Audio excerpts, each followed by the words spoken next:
3 nights after the ceasefire, Port Halcyon still ran on patched cables and borrowed patience. The harbor cranes stood over wreckage like silent witnesses. And every bus stop carried the same new advertisement. Everdawn Revival Park, a place that promised the city could build life again. Before dawn, people lined up outside the gates with paper tickets and tired eyes. Inside the staff entrance, the air smelled of disinfectant and warm circuitry. The park looked gentle from the outside, but inside it ran on procedures, logs, and alarms that never reached the public screens. Mai Calder walked the corridor with a tablet tucked under her arm. She was the field operations lead, and she also translated the lease language that made this project possible. She could calm a crowd in the morning and stop a technician from improvising by noon. Glass Annex was built for audits, not celebrations. Veli Cern waited at a bare table, posture still as a statue. Veli looked almost human, which made the rulebook feel personal. "Thank you for meeting on schedule," Veli said. Mai nodded. "We are ready." Veli slid a thin folder across the table. "This is the inspection calendar. You will follow it without deviation." Mai scanned the pages and felt her throat tighten. The grid failed often. Reality demanded workarounds. The calendar assumed a world that did not break. "Our power is unstable," Mai said. "Sometimes we must shift tasks." Veli did not raise their voice. Life does not excuse deviation. Compliance prevents loss. The door opened without a knock. Halden Cross entered like a man who had never waited for permission. He wore a dark coat with no insignia, and the lack of decoration felt deliberate. He greeted Mai by name, then nodded once at Veli. "Representative Cern," Halden said, "your partnership is appreciated." "I am here for compliance," Veli replied, "not appreciation." Halden sat, placed a small jammer on the table, and spoke as if he were discussing storm warnings. "My office handles national continuity. If this park fails, the city fractures. I need back-end access to verify no external party can disable the project with a single command." Veli answered at once, "That request violates the lease." Halden kept his tone calm. "A lease that allows one party to seize assets as a leash." Mai felt the room tilt. She knew what the public feared. Dependency, humiliation, being small after a war that already made them feel small. Mai turned back to the folder and saw the paragraph she tried not to read too closely. Recovery clause. If the lease was breached, the custodian league could withdraw the custody key, suspend operation of the standardized cradle chamber, and remove or render inert all revived organisms derived from the leased process. Her fingers went cold. In her mind she heard the crowd outside, heard hope turning into anger. Halden leaned forward. "You are holding a fragile miracle. Mai, miracles make targets. Give me access, and I keep this standing." Mai looked at Veli. "If we refuse, what happens?" "Nothing changes if you remain compliant," Veli said. "If you do not, you lose what you built." Mai closed the folder and set it down as if it could bite. "I will not sign anything today." Halden stood, picked up his jammer, and smiled like a man who could wait. "You will, because you will not want to be the one who kills it." When he left, the cheering from the public plaza seeped through the walls. It sounded like hope. It also sounded like a clock. Veli watched her for a long moment. "Pressure is not permission," Veli said. "Your city will ask you to bend. Do not confuse bending with survival." Mai nodded once. She stepped back into the corridor, past humming fans and warning lights, and forced her breathing to slow.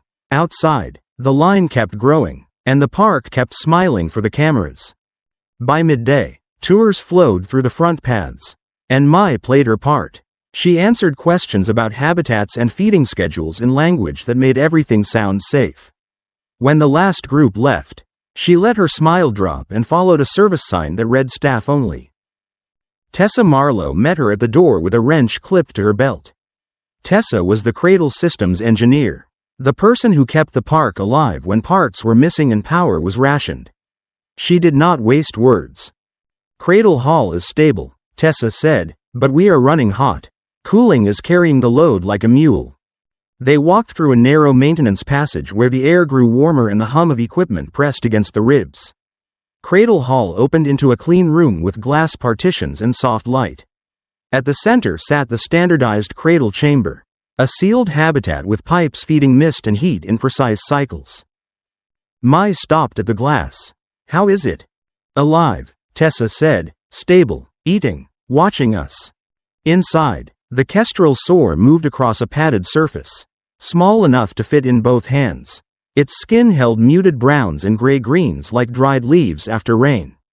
It lifted its head and blinked slowly, not performing for anyone, just existing. Mai had expected spectacle. What she saw was presence, and it made her chest ache. A cart rolled in behind them. Veli Cern entered with a portable case and 2 assistants. "We begin procedural marking," Veli said. Tessa frowned. "We log everything already." "Logs can be edited," Veli replied. "Marks cannot." The case opened to reveal the audit seal printer. Compact and plain, like a tool that did not care who you were. Veli handed Tessa a tag. "Seal every intervention point," Veli said. "Filter changes, samples, manual overrides." Tessa glanced at Mai. "If the grid drops, we sometimes bypass one loop to save another." Veli did not soften. "Then your reality will be sealed and reviewed." Halden Cross arrived with a guard detail that stayed by the door. He studied the chamber like an investor examining a prototype. "Small enough to be safe," Halden said. "Cute enough to be loved." "It is not a pet," Tessa said. "It is an asset," Halden replied, and produced a thin padded band from his coat. "Containment collar. It limits movement, tracks vitals, reports stress. It keeps staff safe. It keeps the animal safe." Vili's eyes fixed on the collar. "Unauthorized control hardware, not approved under this lease." Halden held it up like a reasonable offer. "Then approve it. You talk about safety. Here is safety." Veli shook their head once. "Safety is compliance with agreed procedure." Mai stepped between them, careful not to block the chamber view. She could feel the room turning into a courtroom. "Veli, is there any permitted method to monitor health?" Mai said. "Use chamber sensors and observation." Veli replied. "Do not attach devices that can become control points." Halden's smile returned, calm and sharp. "Chamber sensors can be disabled from outside your system. You know that, Mai. You cannot verify who holds the switch." Tessa exhaled. "This is about access." Through the glass, the kestrel soar pressed its snout to the condensation and left a clear mark. Then backed away. A small curiosity. A small life. Mai imagined it as a line item in a contract and felt something like anger. Quiet and steady. Veli fed a tag into the audit seal printer. The seal pressed with a soft hiss. Neat and final. "This is your boundary," Veli said. "Break it without record, and it is a breach." Halden did not put the collar away. He held it as if waiting for a moment of weakness. Mai met his eyes. "Not today." Halden nodded as if she had agreed. "Soon." After he left, the equipment hum sounded louder. Tessa leaned close. "If he finds a copy path," Tessa said, "Veli will see it. Then the recovery clause becomes real." Night came early in Port Halcyon. The city dimmed its streetlights to save power, and the harbor turned into a black mirror. Everdawn stayed bright, but only because its generators drank fuel meant for clinics and water pumps. Mai crossed a back path toward the quiet annex, a low building tucked behind trees planted as a sound buffer. The annex was not secret. It was simply old, built before the war and never upgraded with the same camera grid as the rest of the park. Gavin Rook waited inside with a notebook and an unpowered recorder. He looked tired in the way people looked after too many nights of listening to other people's fear.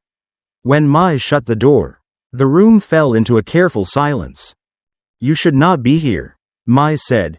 "You asked me to come," Gavin replied. "I asked you to stop," Mai said, and forced her voice to soften. "I am trying to keep this alive." Gavin set his recorder on the table but did not turn it on. He opened his hands, palms up, as if proving he carried no weapon. "I have a source in the National Security Continuity Office," he said. "They sent a schematic fragment. There is a room that does not exist on the official layout." Mai felt her stomach drop. "A rumor." "A hardware set," Gavin said. They call it the Black Room rig. It mirrors chamber outputs and control signals. If Halden builds that path, he can reverse engineer the lease process. Mai stared at him. If you publish this, Bailey will pull the custody key. The recovery clause will trigger. You know what that means. Gavin swallowed. I know, but if Halden is stealing the process, the city will lose more than a park.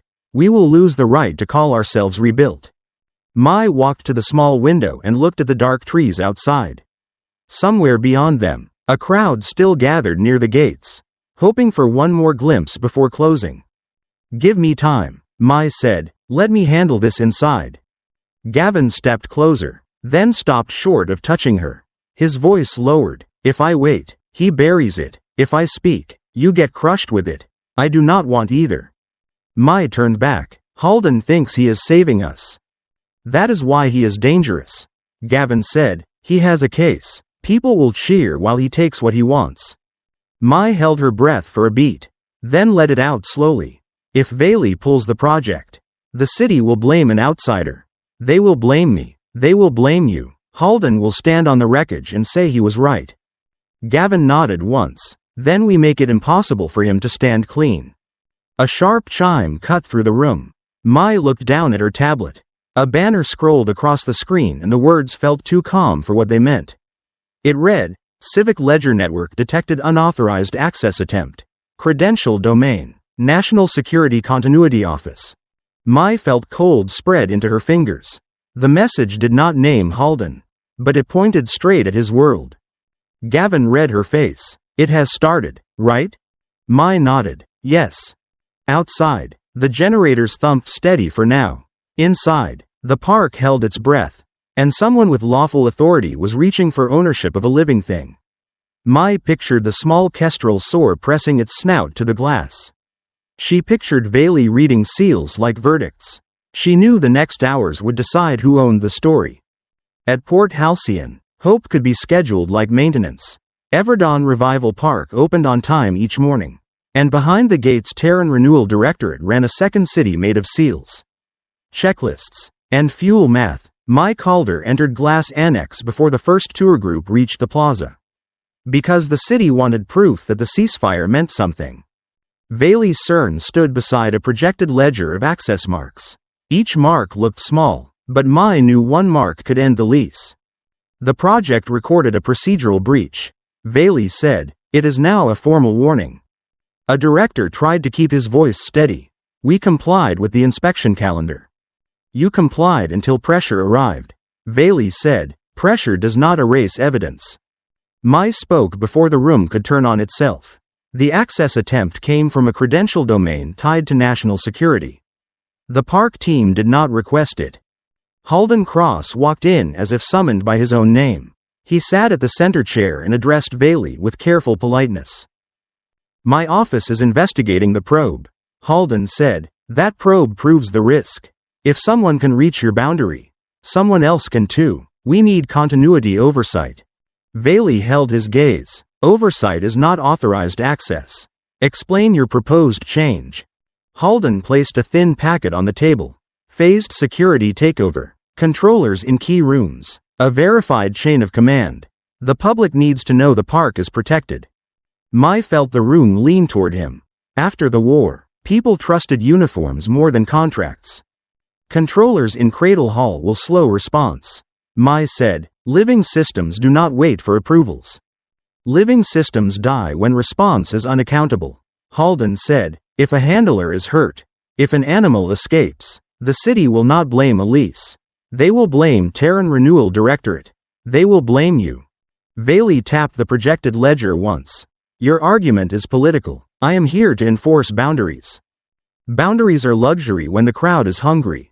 Halden said, if the custody key is suspended, your clause is clean. The fallout is not. Your people leave. Our people riot. Mai heard the word riot and saw the directors flinch. Halden knew where to press. Mai slid her own packet forward. We accept reduced manual overrides and additional sealing. We request a narrow emergency window during grid failure. If power sags, we must reroute heat to prevent deaths. Bailey read, then looked up. You are asking permission to deviate. I am asking permission to keep animals alive. Mai said, if they die, the city will not forgive any of us. If survival requires exceptions, then the system is unstable. Halden said, that instability is why I am placing security controllers. This is a temporary measure to protect the investment. Tessa Marlowe sat near the wall as technical advisor. Her jaw tightened at the word investment, and Mai caught it. Bailey slid a single card across the table toward Mai. Time limit. Until tomorrow night, you will demonstrate compliance with the new boundaries. If another unauthorized access mark appears, I will initiate custody key suspension. Mai stared at the seal code on the card. Tomorrow night was close enough to feel like a hand on her neck.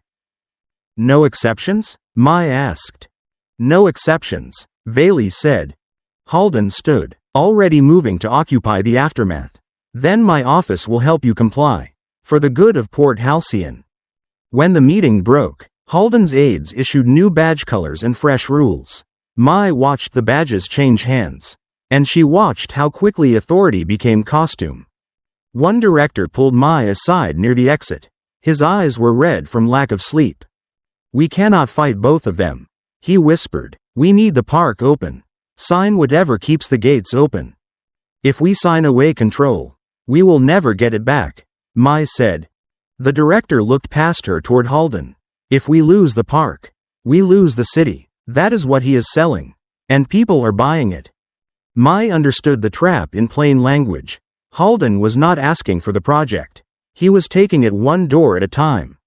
In the corridor outside, Bailey walked beside Mai for a few steps. Their pace matched hers, which felt like a decision. You are surrounded by urgency, Bailey said. Urgency makes people edit records. My team did not scrub anything, Mai said. I did not accuse your team, Bailey replied. I stated a pattern. The lease exists because patterns repeat. Mai looked out at the line near the low gate. People held printed tickets like ration cards. If the custody key is suspended, they will think you chose to punish them, Mai said. I do not manage perception, Bailey said. I manage boundaries. If your city wants control, it must accept responsibility. Give me the smallest path to keep the animals alive through a blackout, Mai said. Bailey paused, then answered, do not create new marks. Do not hide old ones. If you must intervene, make it visible. That evening, the city grid sagged like a tired lung. Everdawn's generators caught the load with a delay, and the park lights shifted to amber strips. The air handlers changed pitch, and the walls seemed to breathe. Mai was in Cradle Hall when Tessa rushed in with a portable monitor. Her face was tight in the emergency light. Thermal stability loop is drifting, Tessa said. If the generators stumble again, the chamber drops out of range. Mai looked through the glass at the Kestrel soar. It lay under the heat panel, eyes open, watching without fear. A warning tone chirped, and the trend line stepped down in small, stubborn drops. Tessa stepped toward a sealed access panel, then stopped. Viley's new boundary was printed on a fresh seal. If we open it, the mark hits the ledger, Mai said. If we do not, the animal pays for politics, Tessa said, and if it fails tonight, every feed will call it a monster. Before Mai could answer, an alarm sounded from the habitat wing. Rowan Pike's voice cut through the internal channel, controlled enough to be worried. Containment breach in Habitat 4. Medical response needed. Mai ran with Tessa through the service corridor. The habitat wing smelled of wet mesh and disinfectant, and the outer door to Habitat 4 sat ajar, opened by inches that should not exist. Inside, a maintenance tech lay on the floor clutching his forearm. Blood seeped between his fingers. A small creature inside its enclosure thrashed against the barrier. It had no plan, only panic. Dr. Selma Hargreaves knelt beside the tech and kept her voice steady. Hold still. Breathe. Pressure band goes on now. Mai checked the door controls. The lock indicator flashed a manual override flag. The grid had sagged, but this looked different. The magnet latch had been defeated. Tessa leaned in and ran her thumb along the latch edge. She pulled back a faint smear of grease. This was bypassed by hand, Tessa said, not a system fault. Rowan Pike arrived with 2 guards. He looked torn between duty and what his eyes told him. It can still be an accident. Rowan said, power drops do strange things. Power drops do not leave fresh tool grease. Tessa said, someone wanted this door open. Voices rose in the hallway. Staff whispered the word everyone feared. Escape. Within minutes, a shaky clip hit local feeds. Emergency lights. A stretcher. Someone shouting that a revived predator had attacked. Mai watched the clip and felt cold. That is not even the right habitat. Dr. Selma glanced up. Panic spreads faster than corrections. Halden Cross arrived before the bleeding stopped. Cameras followed him, not officially, but obediently. He studied the open door and spoke to the hallway like he was addressing the city itself. This is why we need stronger control, Halden said. The Park Operations Corps will adopt a militarized procedure set. Armed oversight in sensitive wings. Immediate compliance. A frightened animal and one injury do not justify turning a nursery into a checkpoint. Mai said. Tell that to the crowd when they think something is loose. Halden said. They will demand a show of force. Tessa pointed at the latch. Someone did this. Someone wanted a story. Then we will find them. Halden said, with authority. He turned to Rowan Pike. Captain, you will add guards to Cradle Hall. You will log every entry. You will block staff access unless cleared. Rowan's mouth tightened. We can protect corridors. We are not trained to protect biology. You will learn, Halden said. His aides began to hand out printed procedure cards. Guards unfolded soft armor vests and strapped them on in the hallway. And handlers stopped speaking when they saw the vests. A project built to soothe a wounded city was starting to look like an occupation. Rowan glanced at his wrist unit and went still. A new order had landed. Tessa pulled Mai aside as the habitat door was resealed. Her voice shook once, then steadied. They are setting us up, Tessa said. This incident sits between the warning and the deadline. Mai followed her back toward Cradle Hall. The loop trend line was ugly. The kestrel soar shifted, then stilled. It looked small in a world of adults who needed it to be a symbol. At the monitoring terminal, Tessa scrolled through the event record and froze. Her hand stopped moving. These entries are clipped, Tessa said. A segment is missing. The time stamps jump over the breach window. Mai leaned closer. Can you recover it? Tessa shook her head once. Not from here. Someone scrubbed it upstream. Mai felt Viley's card in her pocket like a weight. A staged incident, missing data, and Halden, already offering a cure that looked like a takeover. Mai opened the ledger view on her tablet and checked the latest access marks. The list was clean in the wrong way. Too smooth, as if someone had polished it. She understood what Viley meant about visibility. Someone was hiding the truth, and the hiding itself was the real breach. Near midnight, Mai returned to the quiet annex. The building sat in shadow, and the path lights were off to save power. Gavin Rook arrived with his hood up and his hands empty. He set his phone in a metal box by the door, then placed a small drive on the table. They are on me, Gavin said. I can feel it. Mai did not sit. Show me. Gavin opened an offline laptop. A photo filled the screen. It showed a corridor under service spine, a door with no label, and inside a rack of equipment wired into a junction that matched the Cradle network. The wires looked ordinary, which made them terrifying. Black room rig, Gavin said, not rumor, hardware. Mai felt her stomach tighten. Where did this come from? From someone who hates being ordered to lie, Gavin said. He opened a raw log extract. It showed a mirrored control request, then a scrub command, then a clean gap. Mai recognized the shape at once. This matches our missing segment, Mai said. It does, Gavin said, and it points back to National Security Continuity Office. Back to Halden. Mai stared at the screen and imagined Viley reading it. Violation, suspension, recovery. If I hand this to Viley tonight, they lock the custody key, Mai said. The park collapses. The animals become casualties of paperwork. Mai pictured the plaza at opening. Children pressing their faces to the glass. Adults holding their breath like prayer. She also pictured the same faces behind barricades if the gates went dark. In that difference, She could feel Halden's leverage and Viley's indifference. Gavin's voice softened. If you do not, Halden copies the method and calls it necessity. People will believe him. Mai swallowed. You will publish. Gavin did not pretend otherwise. Yes, but I will give you one night. At dawn. It goes live unless you stop me with something better than hope. Mai nodded, grateful and furious at the same time. I need Tessa. She can trace the service pads and locate the room. A buzz came from Mai's wrist unit. She read the message and felt her skin go cold. Rowan Pike. Direct order received. Shadow Gavin Rook. Do not engage unless commanded. Mai turned the screen toward Gavin. You are not imagining it. Gavin exhaled slowly. Then we are on a clock. Mai pushed the drive back to him. Keep the original. If they take it, everything becomes rumor. Mai kept her voice steady by force.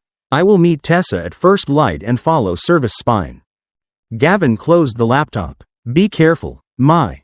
Mai watched him leave. At the edge of the path, a figure stood near the tree line. Posture rigid, face lost in shadow. Mai did not need a badge to guess who it was, or who had sent him. She stayed still until the figure turned away. Only then did she breathe again. Mai listened to the distant generators. Tomorrow night was approaching, and someone was writing the outcome in the dark. At dawn, the line outside Everdawn Revival Park did not move like a celebration. It moved like a checkpoint. Port Halcyon had learned to wait with eyes forward and hands empty. And this morning the waiting carried a new kind of heat. Gavin Rook's investigation hit the feeds before the gates opened.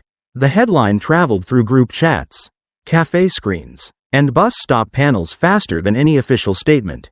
It did not accuse a single person by name at first. It accused a pattern, a hidden room, and a plan to copy what the Custodian League had leased. Mai Calder heard the first shouts from inside Glass Annex. The building had been designed to feel neutral, but nothing felt neutral when a city was deciding who to blame. She watched security staff close interior doors, and she watched Terran Renewal Directorate members argue in whispers that sounded like prayers. Viley Cern arrived with 2 assistants and a portable ledger case. Their steps were measured, and their face did not change when a protester outside banged on the outer glass. We begin the audit now, Viley said. Halden Cross entered a minute later, flanked by aides in plain coats. He did not look surprised. He looked prepared. This article proves what I warned you about, Halden said. It proves someone built a hidden copy room. Mai said, that is not the same as proving an external threat. Halden turned slightly toward the window where the crowd pressed close. The public does not parse nuance. They hear one thing. Someone not born here can turn off the park.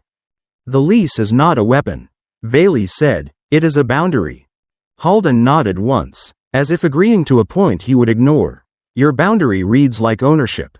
You can suspend the custody key. You can trigger recovery. Those are not words that calm a frightened city. Ellen Sato appeared on a wall screen as remote media coordinator. Voice clean and fast. City feeds are splitting into 2 streams. One frames this as theft. The other frames it as foreign control. The second stream is gaining. Mai felt her pulse jump. When people chose a story that felt simple, they stopped listening to anything else. Viley opened their case and placed seal tags on the table. The audit will proceed. Access will be limited until confidence is restored. A director protested. Limited access will starve the habitats. Unlimited access has already been abused, Viley said.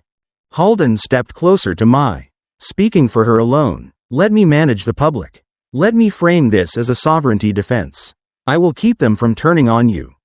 Mai heard the offer for what it was. A rope that would tighten once she grabbed it. We need a joint message, Mai said. We need to say the animals are safe and the process is stable. Stable under whose hand? Halden said. Under theirs? Under ours? Viley looked at Mai. Your project has generated unauthorized marks. We cannot allow further marks during audit. Give us operational flexibility in Cradle Hall, Mai said. The living systems cannot wait for a meeting. Flexibility is where violations hide, Viley said. The crowd outside surged and the glass trembled. A chant began, broken and uneven. but it carried the word everyone could understand. Mine. Halden lifted his hand, signaling calm to the cameras. You hear them. They want to know who owns the animals. They want to know who owns the future. Ownership is not the question. Bailey replied. Responsibility is. Halden smiled like a man who had found his lever. Then take responsibility for what your clause allows. Bailey made a decision that Mai could feel before it was spoken. Partial suspension. Effective immediately, Bailey said. Manual overrides in sensitive wings are paused. Mai felt the room go quiet in a way that was louder than shouting. In her mind she saw pumps, heaters, and feeders waiting for human hands. Halden turned to Ellen on the screen. Push the message. Auditors just restricted our life-saving park. We will secure it. Ellen hesitated for half a breath. Then her eyes hardened. Understood. Do not twist this, Mai said. If the systems fail, the city loses the animals. All of us lose. Then comply, Mai, Halden said, or step aside. By late afternoon, the park ran on a reduced schedule. Tours were shortened, habitat lights dimmed to conserve. The public paths stayed open, but the doors behind them began to lock, one by one. In Cradle Hall, the air felt warmer than it should. Tessa Marlowe stood at a terminal with a wrench in her fist. Knuckles pale. The supply chain is slipping, Tessa said. Material cartridge packs are delayed. We were supposed to get a drop by noon. Mai leaned closer to the chamber readouts. The standardized cradle chamber held steady by small margins, like a patient breathing through a narrow tube. Dr. Selma Hargreaves entered with a medical kit and a feed syringe. The kestrel sore is not eating enough. Not panic, not infection, it is just losing ground. Mai watched the small animal shift under the heat panel. Its eyes tracked movement, then closed for a beat, as if saving energy. We can keep the loop stable if we can swap cartridges, Tessa said. We cannot swap cartridges if access is restricted. Mai looked at the seal tags on the service hatch. Viley's seals were clean and perfect, and they felt like a lid on a pot. Outside, the city feed screens repeated Halden's framing. The words changed between channels, but the shape stayed the same. Foreign control, national dignity, safety. Dr. Selma touched the glass lightly, careful not to fog it. If this animal dies, it becomes a symbol too, not of hope, of betrayal. A technician rushed in, face flushed. Habitat feeders are timing out in Wing 2. The new access limits are blocking the maintenance queue. We can reroute, Tessa said, but it will create marks. Mai did not need to ask what marks meant. Give me the choices, Mai said. Tessa kept her voice tight and practical. If we do nothing, Wing 2 drops below baseline. If we reroute power and heat, an override mark appears. If we borrow from Cradle Hall, we risk the kestrel sore. Dr. Selma shook her head. No, do not take from this chamber. A low chime sounded from the terminal. A new seal verification request appeared, then vanished. That was not me, Tessa said. Show me the log, Mai said. Tessa pulled up the record and scrolled. The entries were there, then a gap, then more entries. The gap sat like a missing tooth. Someone is still editing, Mai said. They are cleaning tracks while Bailey watches for new ones, Tessa said. Dr. Selma looked from one to the other. If someone can edit logs, they can shape what Bailey believes. Then the key goes dark, and we cannot keep anything alive. We find the room, Mai said. That is a security zone now, Tessa said. So is the cradle, Mai replied. Everything is a security zone when someone wants it. Evening fell, and Port Halcyon lit up in patches. From the public paths, Everdawn still looked bright. In the back corridors, the lights flickered as generators shifted load. Mai moved with Tessa through service spine, using routes that did not cross main cameras. The corridor smelled of dust and hot insulation. Every few meters, a small seal tag gleamed on a panel, a reminder that someone was counting. They reached a junction where a service door sat flush with the wall. No label, no map marking, only a new hinge, cleaned too recently to belong. Tessa crouched and traced the edge. Fresh grease again. Open it, Mai said. Tessa glanced at the seal. It was not Viley's. It was a local security seal, stamped with a code tied to National Security Continuity Office. Halden, Tessa whispered. Mai lifted her badge, then stopped. A badge would log. A log could be edited. A mark would still exist. Mai chose a different tool. A manual latch key from her operations kit. Old-fashioned, metal on metal. The latch gave with a quiet click. Inside, the air was cooler, and the hum was wrong. Too smooth. The room was narrow, lined with racks that mirrored the cradle network. A cluster of cables fed into a junction that should not exist. This is it, Tessa said. On a small monitor, a live feed mirrored chamber conditions. Another screen displayed a list titled Expansion Targets. The list was longer than the park's official plan. It included entries marked Future Export, Future Field Test, Future Training Asset. Mai felt sick. They planned to turn living animals into a portfolio. They are copying control signals. Tessa said, they can learn the timing. They can rebuild the method. Mai reached for the drive port to pull a snapshot. Her hands shook once, then steadied. She took a partial data dump onto a portable drive. Quick and crude.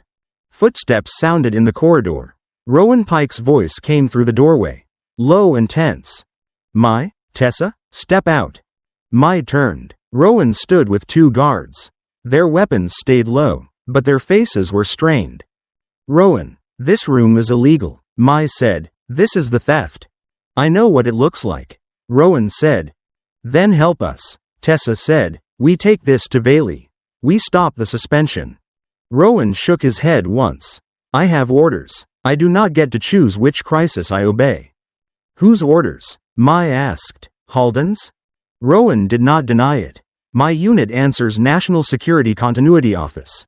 If I refuse, they replace me with someone who enjoys the job. Rowan lowered his voice. I will not hurt you. But I cannot let you walk out with evidence. Not without processing. Processing means burying, Tessa said. One guard shifted. The corridor air tightened. Mai, do not make me choose between you and my badge, Rowan said. Mai slid the portable drive into her pocket and stepped back toward the rack as if she were surrendering. Rowan's gaze followed her hands. Tessa moved first. She lunged toward the doorway. Not to fight, but to run. One guard grabbed her arm.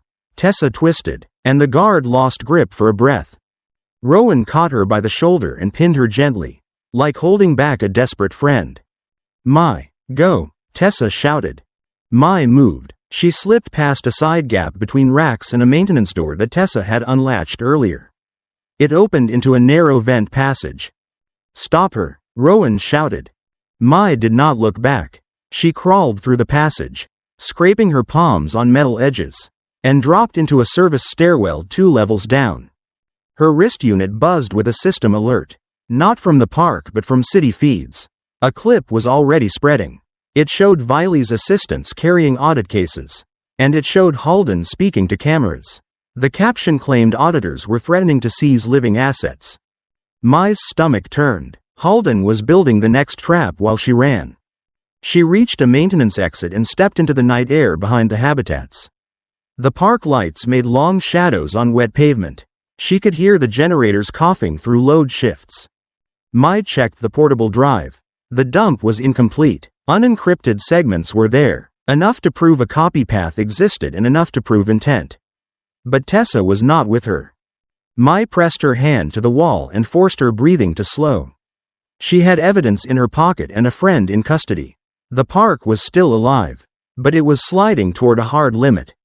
Somewhere above, the city kept shouting about ownership. Down here, the only question that mattered was whether the animals would live long enough for truth to matter at all. The night air behind Everdawn Revival Park carried generator heat and wet concrete.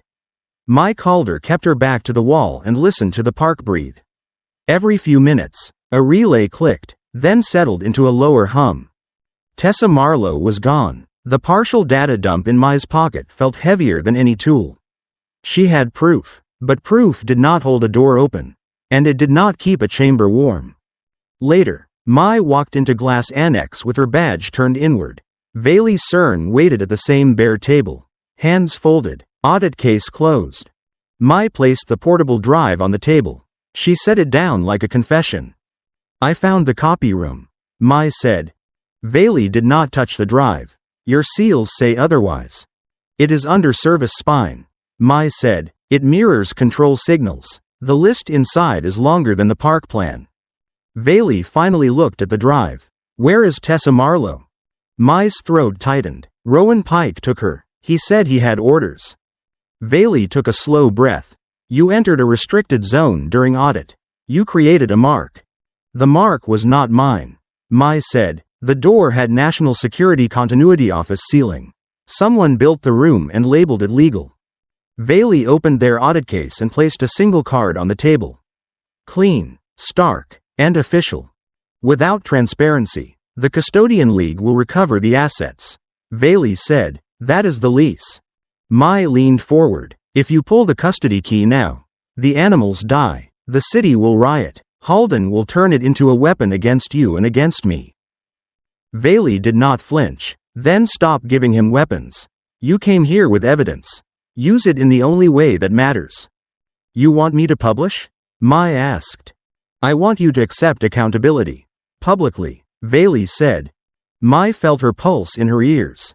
If I admit violations, they will call me a traitor. Truth has a price, Veli said. Your city has avoided paying it. Mai glanced at the glass wall. Outside, the park was quiet, but she could imagine the feeds, the comments, the flags, and the hate waiting for a spark. Give me a window, Mai said, a small one, enough time to stabilize Cradle Hall and get Tessa back.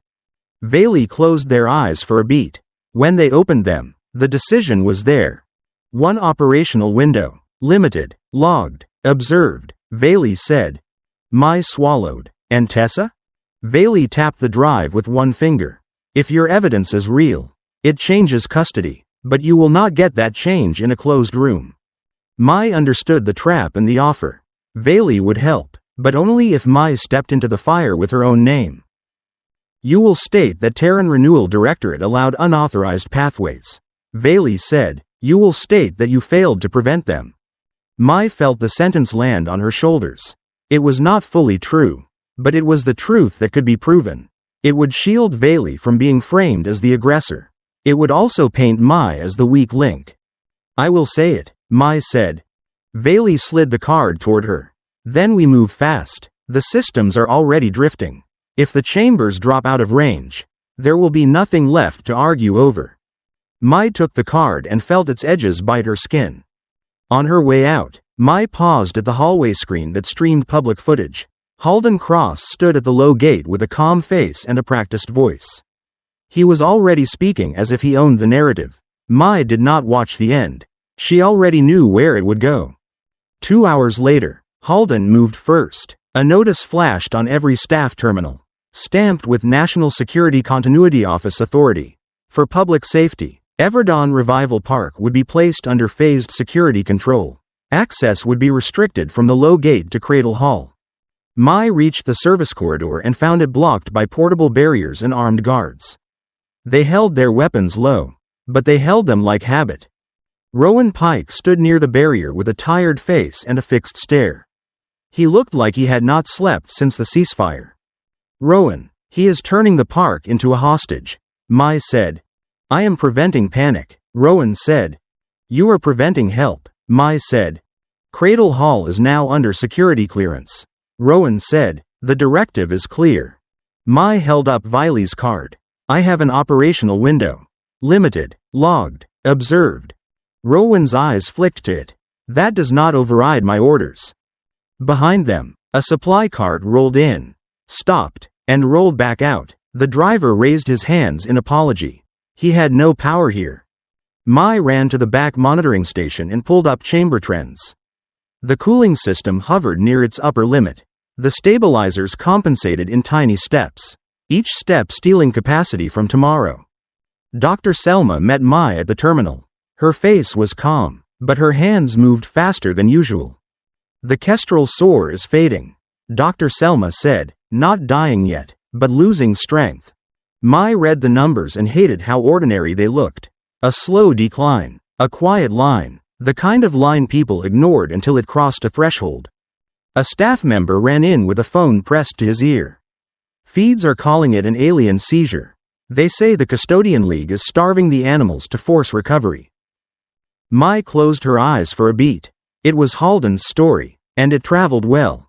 Another alert came through. Gavin Rook had been flagged for incitement. A warrant notice tagged his name. A second notice warned that anyone assisting him would be treated as a collaborator. Mai felt anger rise, then sharpen into focus. Halden was cleaning the board. He would erase the journalist, erase the engineer, and keep the animal as the prize. Dr. Selma spoke softly. If Gavin disappears, the city loses the only voice that can say what is happening. Mai looked at the habitat wing, then at the message. She did not have enough time to save everyone.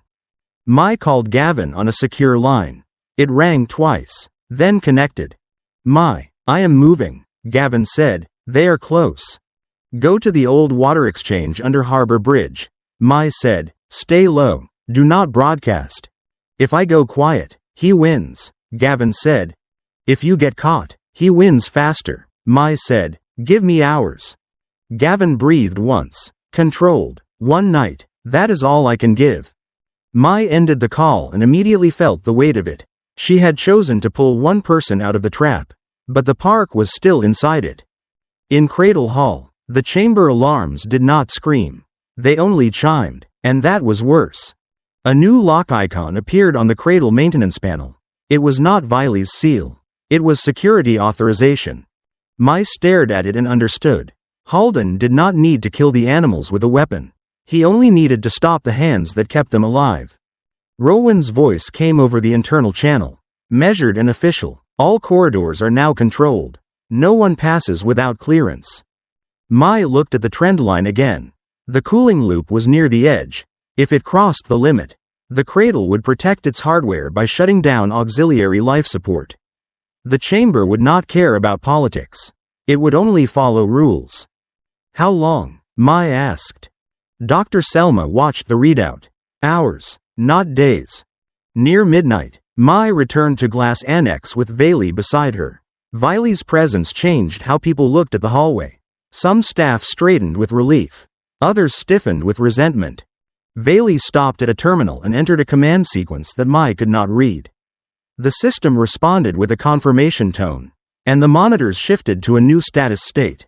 The panel confirmed emergency minimum mode, and it confirmed logged control only. It was not comfort. It was time bought with constraints. Viley spoke quietly to Mai. This keeps them alive while we record who touches what. Every order will be captured. It buys time, Mai said.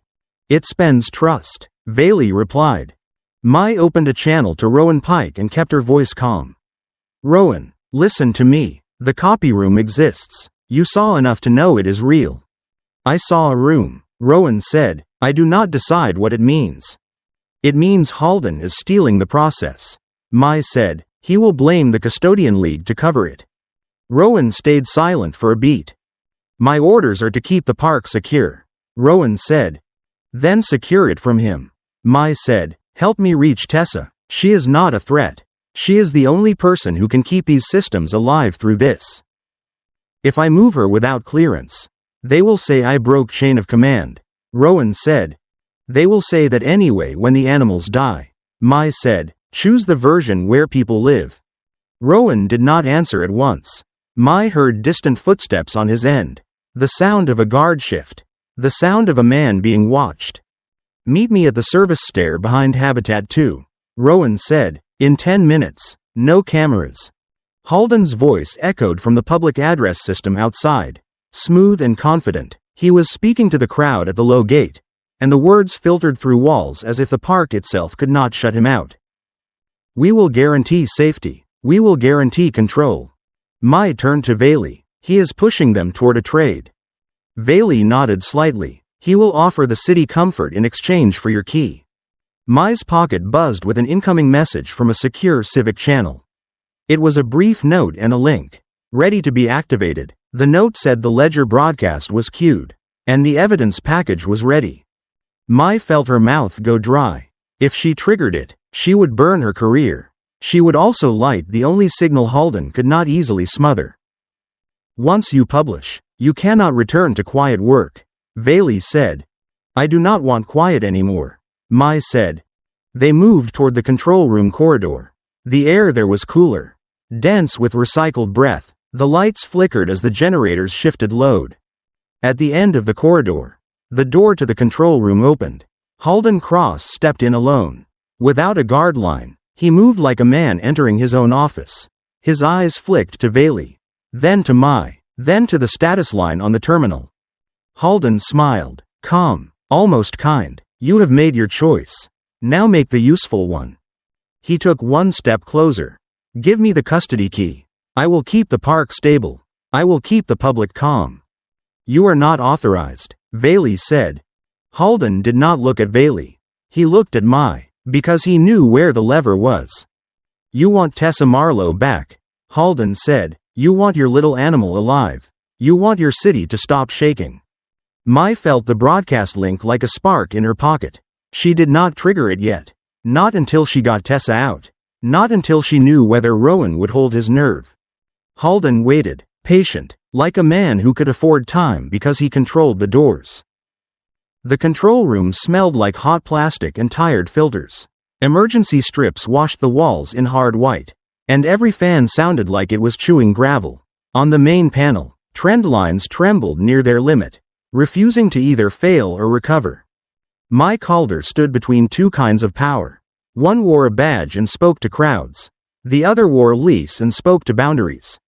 This is the last clean offer, Halden said. Give me the custody key. Let my office run the park.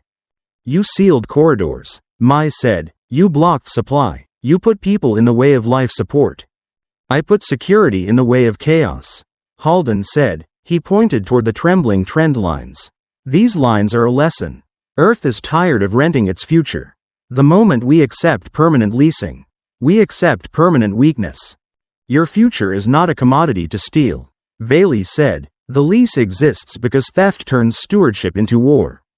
Halden smiled slightly, like a man hearing a moral speech he had already priced. If we do not copy, we will always pay. We will always ask permission. We will always be one signature away from collapse. A chime sounded. The cooling loop dipped, then recovered by a thin margin. The recovery came at a cost. Power draw spiked, and a warning icon blinked in the corner. Mai looked at Halden. Your room under service spine is not about independence. It is about leverage. That room is a contingency, Halden said. Every nation builds contingencies. Every nation that ignores agreements builds enemies, Bailey said. Halden stepped closer, slow, as if closing distance created consent. Mai, you want Tessa Marlowe back. You want the Kestrel soar alive. Give me the key and I will open the doors. Mai stared at the warning icon. The system was telling her the truth in plain symbols. One more stressor, one more false command, one more cut log. Then the cradle would protect its hardware by letting life support fall away. Mai touched the broadcast link on her wrist unit without opening it. Halden watched her hand. Do not do something you cannot undo, Halden said. Bailey spoke to Mai, not as an accuser, but as a boundary that had learned empathy the hard way. If you choose silence, you accept recovery. If you choose truth, you accept the city's anger.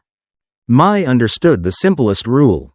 If the record stayed private, Halden could rewrite it. If the record became public, no one could. Mai lifted her hand and pressed the broadcast trigger. For half a second, nothing happened. Then the Civic Ledger network confirmed transmission, and the control room monitors flashed as if the building had inhaled. Halden's face changed, not into rage, but into calculation. You just set a match in a dry city. I set a light where you prefer dark, Mai said. The first shock hit the crowd outside before the park staff even finished reading the Ledger Digest. Screens in cafes and buses displayed clipped log segments in plain language, sorted by time and authority. The record showed the manual latch bypass in Habitat 4. It showed the scrub command that removed the breach window.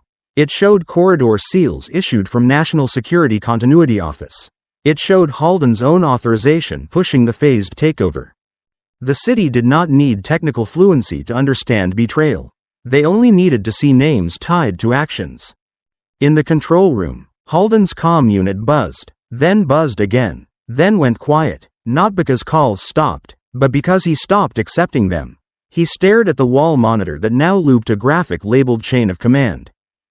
Mai heard shouting through the building walls. A wave rising, then breaking into a new chant. It was not ownership now. It was rage. They will riot, Halden said. They will burn the gates. They will kill each other for a story they cannot digest. This is the price of the lie, not the price of the truth, Bailey said. A security alert flashed on the monitor. Detainment was now authorized. National Security Continuity Office Command had been suspended pending inquiry.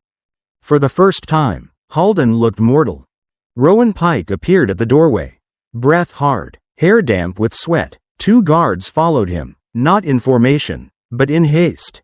Orders just flipped, Rowan said. Oversight is now civic. Halden is no longer in command.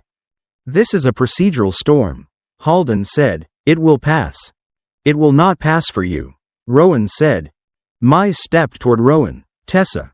Rowan's jaw worked, like he was chewing something bitter. She is in holding corridor C. She is exhausted. She has not been harmed.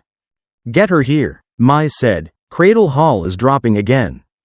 Dr. Selma's voice came through the internal channel. Fast and clipped. Cooling loop is unstable. We need Tessa now. Rowan gestured to his guards. Move. Halden raised his hands slightly. Palms out. You think you have won. You have only weakened the city at the worst moment. You weakened it when you made fear your tool, Mai said. Minutes later, Tessa Marlowe stumbled into the corridor outside Cradle Hall. Her wrists were free, but her posture carried the stiffness of restraint. Her face was pale under the emergency light. Tessa, can you work? Mai asked. Tessa tried to smile and failed. Then nodded anyway. Tell me where the line is bleeding. They moved together into Cradle Hall. Tessa did not stop to rest. She went straight to the terminal and pulled up the loop balance with the speed of habit. The kestrel soar is barely holding, Dr. Selma said. Tessa's fingers flew across the interface. But she did not request full control. She used the minimum mode and did what she could with clean commands. She rerouted heat from a less sensitive wing and adjusted airflow in small, precise increments. Mai watched the trend line stabilize by a thin margin. Relief came with guilt. So much effort to keep one small life breathing, while adults argued about flags. Outside, city security units arrived, but they did not point weapons at the crowd. They formed lanes for medical teams and kept the barriers from crushing people. The crowd shouted, but the shouting shifted from blind rage toward something else. Questions. Who ordered the seals? Who cut the log? Who lied? In the corridor, civic investigators waited with calm faces and hard questions. You will regret letting foreign auditors dictate your terms, Halden said. Bailey stepped out to meet them. We will not recover the assets tonight. Rowan looked surprised. You can do that? We could, Bailey said. We will not. We choose open supervision. We will require governance changes and a public ledger obligation. Halden laughed once. Sharp. So you keep your leash. Just longer. A leash is what you put on others, Bailey said. A boundary is what you accept for yourself. An investigator approached Halden with a restraint cuff. Halden Cross, you are under detainment pending inquiry into unlawful seizure and record tampering. Halden did not resist. He only looked at Mai, and his voice dropped into something almost personal. You think this ends here? Halden said. It does not. There are districts already collecting samples. There are fronts already forming. A larger war is coming. And you just taught the city how fragile it is. Mai watched him lead away. She believed his warning and hated that she did. Morning came thin and gray. The park opened, but only partially. Fewer people arrived. Those who did stood quietly along the public paths as if they were in a memorial. Not an attraction. In Cradle Hall, the kestrel soar lifted its head and blinked toward the glass. It looked small, stubborn, and alive. Mai stood near the chamber with Gavin Rook, who had returned before sunrise with dark circles under his eyes. His hands trembled once as he held a cup of bitter coffee. I did not want to burn the city, Gavin said. You did not, Mai said. He did. You only made it visible. What happens to you now? Gavin asked. Mai did not answer quickly. She could feel the future in 1,000 small consequences. Investigations, hearings, threats, and the long loneliness of people who had spoken first. Tessa joined them, leaning on the doorframe. Her face looked older than yesterday. I can keep the loop stable if supplies resume, Tessa said, but someone has to unlock the channels again. Bailey entered with a new packet. Not a seal card this time, but a printed appendix with clean formatting and sharp language. Bailey placed it on the table. New lease appendix, Bailey said. Open supervision, shared governance, mandatory public logs for all override actions. Mai scanned the top lines. The appendix did not erase the past. It turned the past into a test. They are making transparency the price, Gavin said. It is the only price that does not kill the animals, Mai said. Outside the glass, a child pressed a hand to the viewing panel and whispered something to a parent. Mai could not hear the words, but she could see the careful tone. The city had been taught not to trust easily. Mai looked at the kestrel soar again and felt a simple truth settle. Ownership was a loud word. Responsibility was quiet and heavy. And it began with the smallest life that could not argue back. Mai's wrist unit buzzed with a new alert. Tagged with district priority. The source line read Truce Belt District. The message was short. Recovered specimen. Similar traits. Origin unknown. Requesting custody guidance. Mai felt the floor shift under her sense of closure. She met Gavin's eyes. Then Tessa's. Then Viley's. The park had survived the night. But the world beyond it had not stopped moving. In the quiet that followed, Everdawn Revival Park did not feel like a victory. It felt like a promise that had to be kept. One careful decision at a time. Mai watched the small life in the cradle chamber breathe. And she understood that the future was never owned. It was only carried. If this story moved you, please like, share, and subscribe to the channel so you do not miss the next journey.